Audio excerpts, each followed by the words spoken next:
আমরা আশা করি 180 দিনের মধ্যে সরকারের বাস্তবায়িত এবং যেগুলো শুরু করেছে ইনিশিয়েটেড অনেক কর্মসূচি এগুলো প্রশংসিত হয়েছে। মাননীয় প্রধানমন্ত্রী নেতৃত্বে আমরা দুই একটি সংকটময় মুহূর্ত খুব সফলতার সাথে মোকাবিলা করেছি। যেমন মধ্যপ্রাচ্য একটা যুদ্ধ পরিস্থিতির কারণে জ্বালানি তেল এবং গ্যাসের সরবরাহ নিয়ে সারা বিশ্বে সংকট সৃষ্টি হয়েছিল, বাংলাদেশও তার বাইরে নয়। কিন্তু আমরা দীর্ঘ 1 মাস পর্যন্ত কোনো জ্বালানি তেলের বা গ্যাসের মূল্য বৃদ্ধি করিনি। একটা পর্যায়ে বুড়ো মৌসুমের সময় শেষ হয়ে যাওয়ার পরে মনে হয় 14 কি 15 এপ্রিল, আমার ঠিক মনে হয়, বা 16 এপ্রিল হতে পারে, তখন আমরা সহনীয় মাত্রায় জ্বালানি তেলের মূল্য বৃদ্ধি করেছি। বুড়ো মৌসুমে কৃষকদের কথা চিন্তা করেই তিনি সেই সিদ্ধান্তটা নিয়েছিলেন যে সেই সময় পর্যন্ত কোনো জ্বালানির মূল্য বৃদ্ধি করা হয়নি। যদিও ওই সময়ে সারা বিশ্বে আমাদের পার্শ্ববর্তী দেশসহ অনেক দেশেই জ্বালানি তেলের মূল্য প্রায় দ্বিগুণ হয়ে গিয়েছে। এরপরে আমাদের গ্যাস সংকট, জ্বালানি সংকট এগুলো বিগত ফেসিবাদী সময়ে রেখে যাওয়ার সমস্যা আমরা ওভারনাইট এখান থেকে ওভারকাম করতে পারিনি। তো এখন এই সমস্তগুলো সাকসেসফুলি আমরা মোকাবিলার চেষ্টা করছি এবং ভবিষ্যতে যাতে জ্বালানি নিরাপত্তা রাখা যায়, জ্বালানি তেলের সরবরাহ ঠিক রাখা যায় এবং আমরা মজুদ রাখতে পারি একটা সার্টেন সময়সীমা পর্যন্ত, সেই পরিকল্পনা আমরা নিচ্ছি। আপনারা ইতিমধ্যে লক্ষ্য করেছেন যে ভবিষ্যতে যাতে জ্বালানি এবং বিদ্যুতের কোনো সংকট না হয়, যেহেতু আমরা ব্যাপক বিনিয়োগ ইনভেস্টমেন্ট আহ্বান করছি সারা পৃথিবী থেকে এবং বাংলাদেশের আভ্যন্তরীণ বিনিয়োগও হবে ব্যবসা বাণিজ্য সার্কুলেশনের জন্য, উৎপাদনের জন্য। জ্বালানি এবং তেলের সরবরাহটা প্রাইমারি এনার্জি, এটা গুরুত্বপূর্ণ ভূমিকা রাখে। সেই জন্যে আমরা পরিকল্পনাগুলো নিচ্ছি, আপনারা এটা প্রতিনিয়তই জানতে পারছেন। আমরা মাতারবাড়ি গভীর সমুদ্র বন্দর মাননীয় প্রধানমন্ত্রীর নেতৃত্বে ভিজিট করতে গিয়েছিলাম।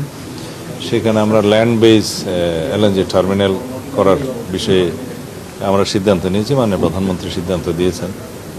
এবং নিশ্চয়ই আপনারা জেনেছেন ইতিমধ্যে আরেকটি এফএসআরও স্টাবলিশ করার জন্য এই মহেশখালী একটা সার্টেন জায়গায় সিলেকশনের জন্য জরিপ চলছে এবং সিদ্ধান্ত হয়েছে এখানে G2G ভিত্তিতে আরও একটি এফএসআরও, 2টা এফএসআরও নির্মাণ করা হবে। তা এখন যে এফএসআরওগুলো আছে সেগুলো একটা সামিটের আর একটা এক্সিলারেট এনার্জির সম্ভবত। তো এগুলো মাঝে মধ্যে বিভিন্নভাবে যান্ত্রিক ত্রুটি দেখা দেয় বা বিভিন্ন রকম সমস্যা দেখা দিলে সরবরাহ বিঘ্নিত হয়, তো যে সমস্যায় আমরা পড়েছি।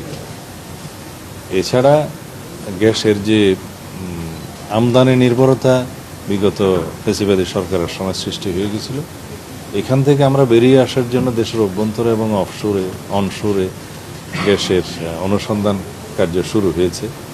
তাতে করে আগামী কয়েক বছরের মধ্যে আশা করা যায় ইনশাআল্লাহ আমরা আমাদের নিজস্ব সম্পদেই এই গ্যাসের সমস্যাটা সমাধান করতে পারব। এইভাবে অন্যান্য ক্ষেত্রে, ডেভেলপমেন্টের ক্ষেত্রে যেগুলো প্রতিশ্রুতি ছিল, আমরা প্রথম মন্ত্রিসভা বৈঠকেই যে কৃষি লোন মাফ করা হয়েছে 10,000 টাকা পর্যন্ত সুদসহ, সেটা আমরা প্রথম মন্ত্রিসভা বৈঠকে আমরা অনুমোদন করেছি। এর বাইরে ফ্যামিলি কার্ড, কৃষক কার্ড এবং ইমাম মুয়াজ্জিমদের সহ অন্যান্য উপাসনালয়ের ধর্মাবলম্বীদের যে উপাসনালয়ের কর্তা তাদেরকে অনুদান দেওয়া, রাষ্ট্রীয় স্বীকৃতি দেওয়া, এর বাইরে ক্রীড়াবিদ সংস্কৃতিজীবীদেরকেও স্বীকৃতি দেওয়া রাষ্ট্রীয় ভিত্তিতে, এগুলো আমরা শুরু করেছি। কোনো কোনো ক্ষেত্রে প্রতিপালন অধিকাংশ হয়েছে।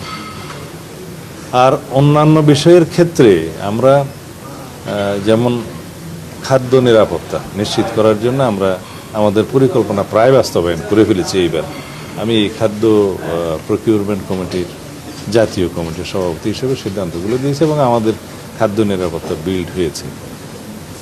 আর অন্যান্য ক্ষেত্রে বিভিন্ন মন্ত্রণালয়ের যে অগ্রগতি 180 দিনের মধ্যে আমরা করতে পেরেছি, সেগুলো কম্পাইল করে মাননীয় প্রধানমন্ত্রীর প্রেস সেকশন থেকে অথবা একটা কম্পাইল করে